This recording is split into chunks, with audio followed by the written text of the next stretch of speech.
الحمدللہ والصلاۃ والسلام علی رسول اللہ بسم اللہ الرحمن الرحیم السلام علیکم ورحمۃ اللہ وبرکاتہ۔ انسان ایسا دوست بنائے کہ جو اس کے کامیابی کا سبب بنے، اور حدیث میں ہمیں کس چیز کی طرف اشارہ گیا کہ ہم کس قسم کے بندے کو اپنا دوست بنائے، ساتھ فرینڈ شپ کرے، اسے اپنا فرینڈ بنائے، اسے اپنا ساتھی بنائے۔ حضرت ابو ہریرہ رضی اللہ تعالی عنہ سے حدیث روایت کہ وہ فرماتے ہیں کہ رسول اللہ صلی اللہ علیہ وسلم نے فرمایا کہ الرجل علی دین خلیلہ فلینظر احدکم من یخالل۔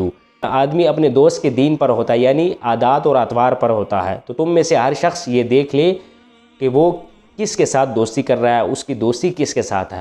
حدیث میں واضح طور پر یہ بتایا گیا ہے کہ ہر شخص یہ دیکھے، ہر بندہ یہ دیکھے کہ اس کی دوستی کس کے ساتھ ہے، اس کی فرینڈ شپ کس کے ساتھ ہے۔ یہ فطری بات ہے کہ جس بندے کے ساتھ صحبت ہوتی ہے تو اس کی رفاقت کا بڑا اثر ہوتا ہے، اس کی صحبت کا بہت بڑا اثر ہوتا ہے۔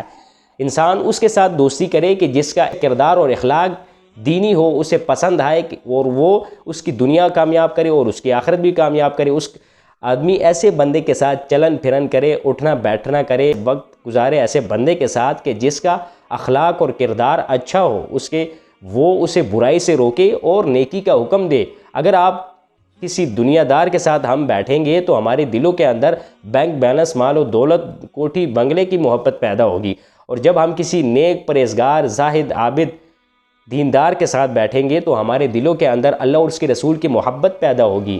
یقیناً ہماری آخرت تو کامیاب ہوگی، لیکن ساتھ ہی ساتھ ہماری دنیا بھی کامیاب ہوگی۔ تو حدیث میں یہی واضح پیغام دیا گیا، اللہ کے رسول نے اپنی امت کو یہ پیغام دیا کہ آدمی دیکھے کہ وہ کس کے ساتھ دوستی کر رہا ہے۔ اللہ سبحانہ و تعالی ہمیں ان احادیث پر صحیح معنوں میں عمل پیرا ہو کر اپنی زندگیاں سنوارنے کی توفیق عطا فرمائے۔